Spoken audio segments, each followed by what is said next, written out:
Hello दोस्तों, subject music में आप सभी का हार्दिक अभिनंदन है।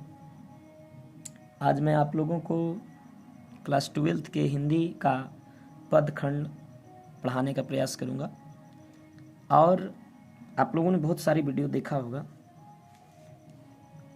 और समझा भी होगा, और लेकिन मैं आज का जो वीडियो है वो पद खंड यानी काव्य खंड के प्रथम अध्याय कड़बक को पढ़ाने का प्रयास कर रहा हूँ, जिसके कवि हैं मलिक मोहम्मद जैसी।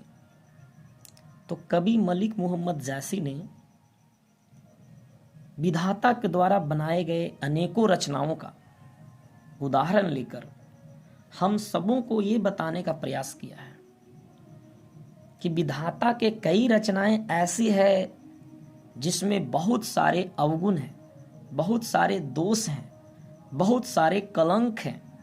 इसके बावजूद भी उन्होंने अपने कार्य, अपने गुण, अपने लक्षण, अपने सिद्धांत के बल पर उन्होंने पूरी दुनिया में, पूरे संसार में लोगों के सामने लोहा बनकर आए, अर्थात लोहा मनवाया। तो उसी प्रकार हम लोगों को ये कविता संकेत करेगा कि अगर हम लोगों में भी कोई दोष हो, कोई बुराई हो, कोई अवगुण हो, तो उसका त्याग करके हम लोग उसे भूल जाएं, और भूलने के बाद नए ढंग से हम लोग उसके बारे में सोचेंगे और एक ऐसी जिंदगी जिएं जिसके बल पर हम पूरे संसार में, ठीक उसी तरह जैसे मलिक मोहम्मद जैसी एक आंख के होते हुए भी पूरी दुनिया में यश प्राप्त किया, तो हम लोगों भी इस दुनिया में इसलिए आते हैं कि कुछ कीर्ति प्राप्त करें। तो बहुत सारे टीचर इसको पढ़ाए होंगे, लेकिन हमारी जो पढ़ाने का ढंग है वो अलग है। ये कविता को बहुत सारे टीचर गीत जैसा नहीं गा पाते हैं, और जिसके कारण बच्चे एंजॉय नहीं ले पाते हैं। तो आइए आप लोगों को हम इस कविता को आज एक गीत के माध्यम से सुनाते हैं, और अगले दिन हम इस पूरी कविता का आप लोगों को अर्थ व्याख्या करके बताएंगे, जिसमें सप्रसंग व्याख्या भी आप कर लेंगे, अर्थ भी निकाल लीजिएगा। बहुत ही आसान सा अर्थ करके निकालेंगे। तो आइए आज हम आप लोग को इस कविता को पूर्ण रूप से सुनाने का प्रयास करते हैं कि कैसे पहले पढ़ना। सबसे पहले तो इस कविता को पढ़ना आगे कैसे हम लोग पढ़ें।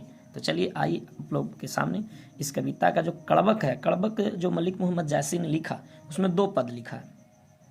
यह हो गया प्रथम पद और ये द्वितीय पद, ठीक है। तो हम प्रथम पद को आप लोग के सामने पढ़ने का प्रयास कर रहे हैं, और आशा है कि आप लोग को समझ में आएगा, और आप लोग भी इसी तरह से पढ़िए ताकि इसमें इंटरेस्ट आए। और अगले दिन यानी कल आप लोग को हम एक नया वीडियो बना कर देंगे जिसमें इस पूरी कविता का अर्थ व्याख्या सहित रहेगा, ठीक है।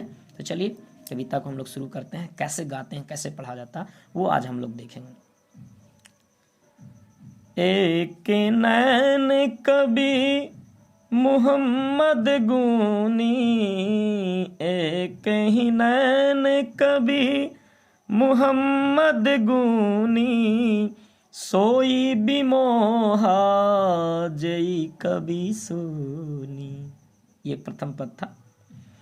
चांद जैसी जग विधि अवतारा, चांद जैसी जग विधि अवतारा, दिन कलंक की नहीं उजियारा। पहले पढ़ना कैसे है कि यहाँ से यहाँ तक पढ़ना, फिर इसको दोबारा पढ़ना और इसको एक ही बार पढ़ना, तब आपको ये बैठेगा और आप भी इसको पढ़ सकते हैं। चलिए अगली पंक्ति क्या है। जग सूझाए कई नैना, जग सूझाए कई नैना, उआसू के असे नख तन माह। तीसरी पंक्ति थी।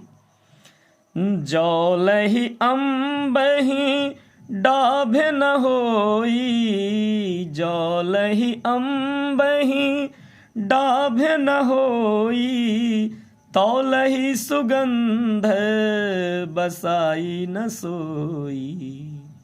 ये चौथी पंक्ति थी। किन्ह समुद्र पानी जो खारा, किन्ह समुद्र पानी जो खारा, तो अति भययु असुझे अपार। अगली पंक्ति है, जो वे सुमेरु त्रिशूल विनाशा, जो वे सुमेरु त्रिशूल विनाशा, भा कंचन गिरी लागे आकाशा। जो घरी घरी कलंक न परा, जो लही घरी कलंक न परा, कांच होई नहीं कंचन करा। ये यहाँ तक जो कविता दिया हुआ था ये काव्य है। और नीचे देखिए, यहाँ पर आप देख रहे हो कि ये जो दिया हुआ ये एक दोहा है। तो इसको दोहा की भांति पढ़ना, जैसे हम लोग दोहा पढ़ते हैं, दोहा एक दो सुनाते हैं, इसके बाद आप लोग को ये समझ में आएगा कि दोहा कैसे पढ़ना है, दोहा कैसे पढ़ा जाता है। आप लोग बहुत सारे दोहा जानते होंगे, है ना। तो उस दोहा में एक दोहा आप लोग को सुनाते हैं। रही मन जिहवा बावरी, कह गई सरग पतार, आप तो कह भीतर गई, जूती खाते कपार रे रहीमा, जूती खाते कपार। ये रहीम जी का दोहा था। इसको अर्थ होता है, रहीमन जिहवा बावरी, यानी रहीम के अनुसार जो जिहवा है वो बड़ी मतवाली है, बड़ी पगली है। रहीमन जिहवा बावरी कह गई सरग पतार। वो कहने के पहले ये नहीं सोचती है कि हम क्या बोल रहे हैं, कुछ भी बोल देती है। आगे आफू तो कह भीतर गई, वह बोलकर खुद तो भीतर चली जाती है, लेकिन उसका जो असर है, उसका जो प्रभाव है, उसका जो परिणाम है, वो कपार को झेलना पड़ता है, अर्थात जूती खात कपार, है ना। तो वो उसका अर्थ हम बता रहे थे। यहाँ पर देखिए, इस सारे का अर्थ हम अगले दिन बताएंगे। अभी कविता को जो पंक्ति में दिया हुआ जो दोहा है, इसको कैसे पढ़ेंगे। एक के नैन जस दर्पण ओ, तेहि निर्मल भाऊ, सब रूपवंत गही मुख, जो वही कई चाऊ रे जायसी, जो वही कई चाऊ। इसके एक कवि जो है जायसी साहब हैं, तो अंत में बोलना है, जिस तरह हम लोग बोलते थे कबीरा, तो यहाँ पर क्या बोलना, जायसी बोलना। अब एक बार मैं पूरा बोलूँगा, बीच में रुकूंगा नहीं, क्योंकि ये आप लोग को पढ़ाने के लिए, बताने के लिए बता रहे थे, इसलिए हम रुक रहे थे बीच बीच में समझाने के लिए, ठीक है। तो चलिए, इस कविता को अभी हम आज पढ़ने के लिए सिखाए हैं। कल आप लोग को हम इसकी पूरी शब्दार्थ, पूरी काव्य पंक्ति का अर्थ, सप्रसंग व्याख्या करके आप लोग को दिखाऊंगा, ठीक है। चलिए एक बार हम पूरा पढ़ देते हैं। एक नैन एक ही नैन कवि मुहम्मद गुनी, एक ही नैन कवि मुहम्मद गुनी, सोई बिमोहा जई कभी सोनी।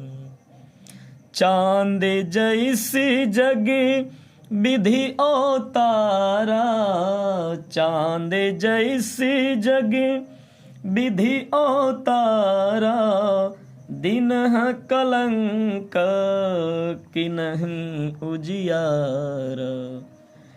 जग सूझाए कई नैना, जग सूझाए कई नैना, उआसु के असे नख तन्ह माह। जो लही अम्बही डाभ न होई, जो लही अम्बही डाभ न होई, तौलही सुगंध बसाई न सोई।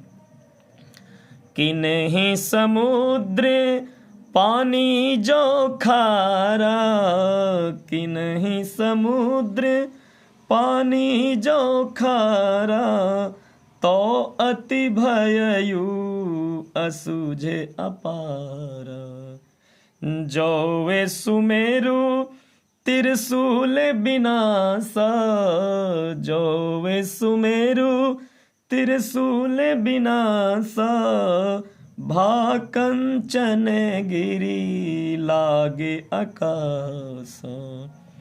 जो लही घरी कलंक न पारा, जो लही घरी कलंक न पारा, कांच होई नहीं कंचन कारा।